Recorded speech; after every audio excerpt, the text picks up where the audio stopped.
All right, so before we jump into the specific subject matter of this video, I want to do a little bit of housekeeping and follow up some stuff from the previous one about the show Witch. Okay, so first of all, some of you guys thought that I was digging into Witch by saying that it reminded me of any different show.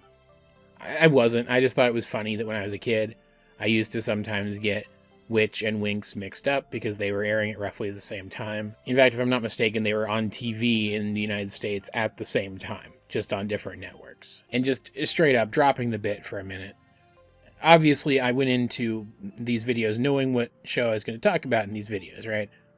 That was all just a bit, right? And I'm only talking about Winx today because I want to talk about the terrible Netflix live-action version of Winx.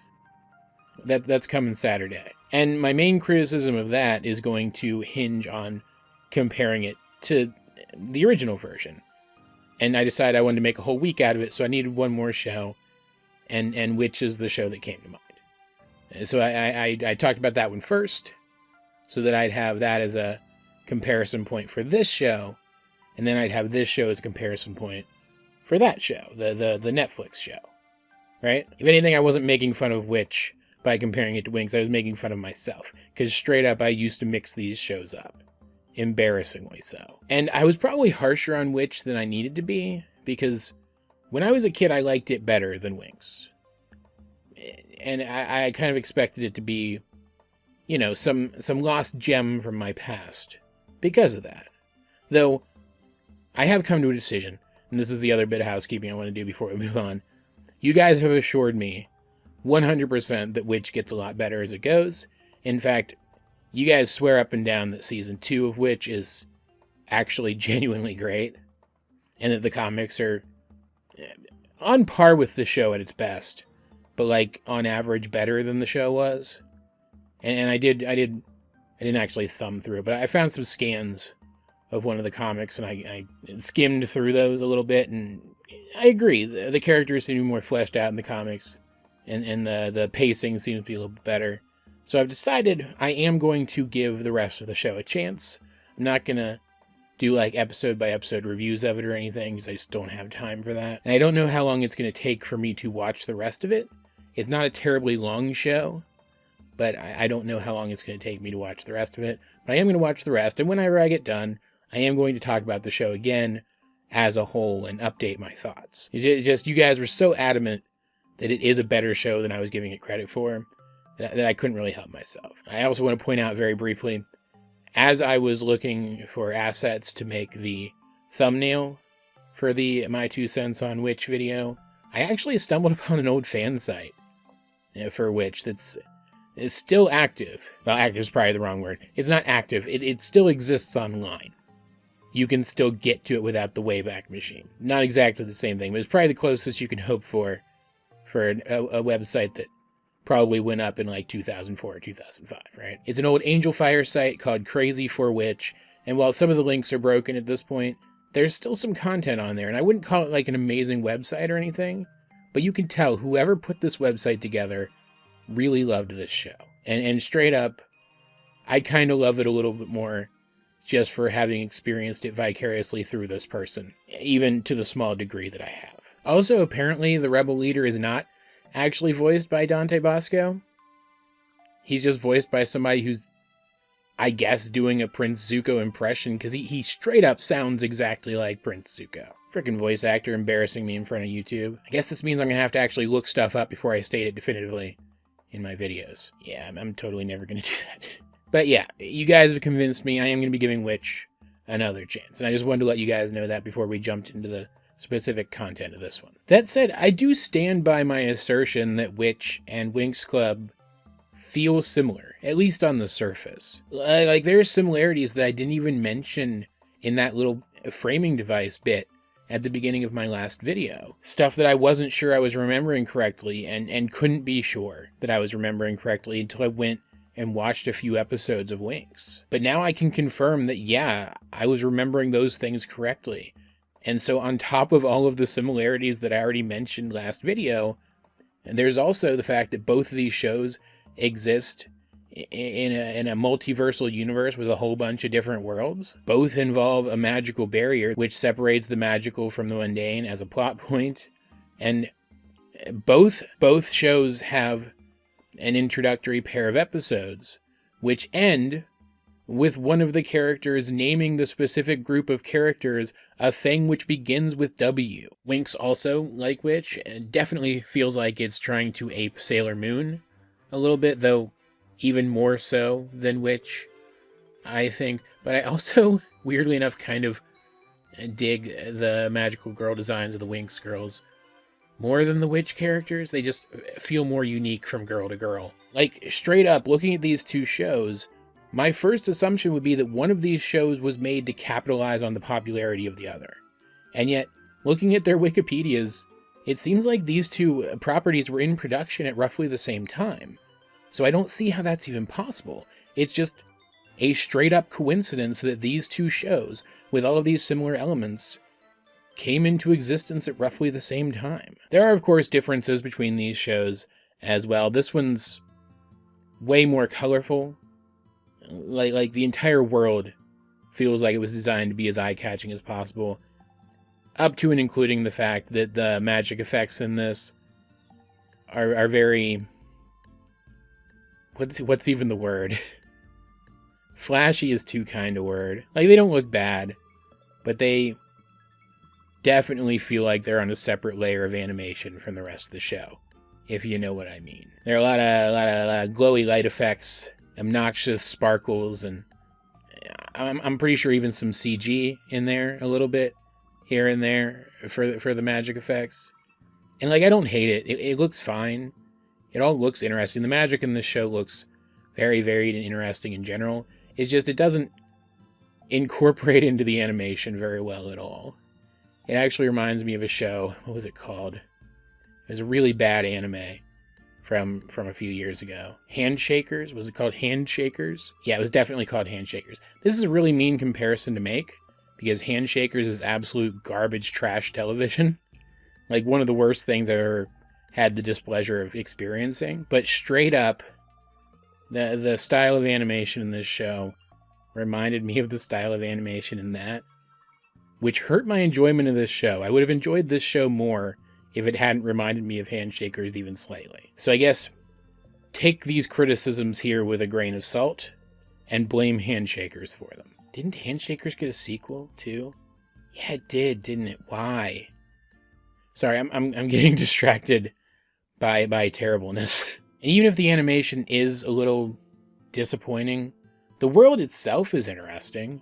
There's 3 different magic schools, 2 of which work together and one's kind of a rival to them. And this isn't like some medieval fantasy location either, this magical realm. There's a high-tech aspect to it, with tech powered by magical energy. I'm really hoping they explore the implications of that more as the series goes on, because I do intend to watch a little bit more of this, and that really interests me. But I don't want to delve too deep into that, because if I start talking about that, I'm going to start speculating, and I haven't seen enough of this show to speculate about it with any amount of certainty. The character designs are good. I really like the character designs in this. Like they're simple enough. They're simple enough that they're easily repeatable and easily animated, but I do like them. They have a lot of personality to them. Like there's a few crowd scenes where we see a whole bunch of characters who are similar ages all at once, and straight up, if I didn't already know what the main characters of this show looked like, I'd have trouble picking them out of the crowd, because the other characters in the crowd still look pretty interesting. They've got an anime style going for them, which it can be a little boring. Faux anime can be a little boring, but at the very least, the characters have those big, expressive anime eyes, and the character designers clearly felt free to give them various unusual hair colors and hairstyles to really vary them in appearance. But straight up, I dig the personalities of these girls more than the personalities of the characters in Witch, at least so far. But that's partially just because they're really over-the-top characters. Now, the show uses a little bit of narrative shorthand via the characters' names to tell us what their powers are. They have that whole meaningful names thing going on for them, which makes them feel like they should be more simplistic, like they should be defined by their gimmicks. But they're not. They're just regular people who are a little bombastic and really friendly with each other. Like, they take to each other really quickly after they meet, and they have a fun, playful dynamic between them. Like, we don't spend a lot of time seeing them get to know each other, but if you squint a little bit, you can definitely see how these characters might come to be a tight-knit group. And straight up, with the way W.I.T.C.H handled the interactions between its main characters, having them squabble over things and then just never resolve them on screen, I totally buy the Winx Club girls as lifelong friends more than I buy the Witch girls as lifelong friends. And that's bad, because 4 of the Witch girls out of the 5 were lifelong friends in canon. Like, this could just be a matter of personal taste, right? Like there are definitely going to be people who don't feel this way about the 2 sets of dynamics, but I definitely do, and this is my video, so, you know, what are you going to do about it? This show also feels fluffier than W.I.T.C.H. Like, there's definitely a story here, right? There's definitely lore, and there's definitely a progression of events, and there's definitely a story arc. In fact, there are some TV specials which compile the relevant events from each of the first 4 major arcs into TV movie-length movie specials, and I watched enough of the first of those specials to know that, yeah, there is lore to this show. But this show doesn't seem to take itself as seriously as W.I.T.C.H does. It seems the main thing that you're supposed to take away from watching this show is that it's a good time, that watching this show is fun. Like, you're clearly supposed to be intrigued by the little bits of intrigue that are here, but they're not the main draw. The main draw is the colorful world and the colorful characters and the playful dynamic between them, and the whole live your dreams mentality that it looks like this franchise has overall. It's the kind of show you watch when you just want to watch something happy, something fluffy, right? And if that's your goal, man, there's a lot of Winx to watch. There's 2 full English dubs of the original show, one by 4Kids and one that isn't terrible. Now, I'm digging at 4Kids a little bit because 4Kids was terrible, but actually the 4Kids dub is the one that I watched as a kid. 100% for sure. I watched the first 2 episodes of it and the, what was it called? The Rye dub, I think. And the 4Kids version is definitely the version I watched as a kid. And frankly, I thought both of them were perfectly fine. And I definitely like the theme song for the 4Kids version a lot. I find it to be very memorable. We are the Winx, we are the Winx, come join the club. We are the Winx, we are the Winx, we are the Winx, come join the club. We are the Winx. But both are good, and they both offer slightly different experiences. These are 2 different takes on translating an Italian language show. So I could definitely see somebody who really hardcore loves Winx getting something out of watching both versions all the way through. I will say, though, the TV specials definitely seem to be more in line with the Rye dub version. So I'm just going to go out on a limb and assume that that's the one that most fans consider the definitive one. There are those TV specials, of course. And again, as somebody who's a really diehard fan of this franchise, I could imagine them getting something new out of the experience of watching recut, condensed down versions of the longer story arcs from the show itself. I don't know that I personally would, but I mean, heck, I watched all of Dragon Ball Z and then all of Dragon Ball Z Kai. And I watched pretty much all of One Piece and also several of the One Piece specials that summarize story arcs. So who frickin' knows? Maybe I would. Maybe if I got into this franchise enough, I would enjoy watching the specials after having already seen the show itself. There's a CG movie that I have not watched yet, but I did scrum through it a little bit. Because frankly, I was kind of expecting it to be one of those crappy cash-in CG spin-off sequels that release from time to time to tie into a popular IP but don't really have any quality behind them. And it doesn't seem like it is. It seems like it's actually pretty well made. The animation was actually pretty solid. And there's even a sequel spin-off style show called World of Winx that was actually the first Netflix Winx show, as Netflix was the American distributor for it. And I also watched the first couple episodes of that. And straight up, watching the first couple episodes of the original show, I kept thinking to myself, I could totally see a reboot of the show in kind of the same style as She-Ra or something, that kept the look and the feel of the characters in the world, but took the themes a little more seriously and focused on story a little bit more. And World of Winx is kind of that. Like, it doesn't reboot the original story of the original show, it follows it up, but it's a little more serialized, and it takes things a little more slowly and gives the characters more time to breathe. It focuses more on character moments and the overall story and what drives it. The setting of World of Winx is a little more mundane. World of Winx takes place on Earth, whereas the original show took place in a magical dimension at a magic school.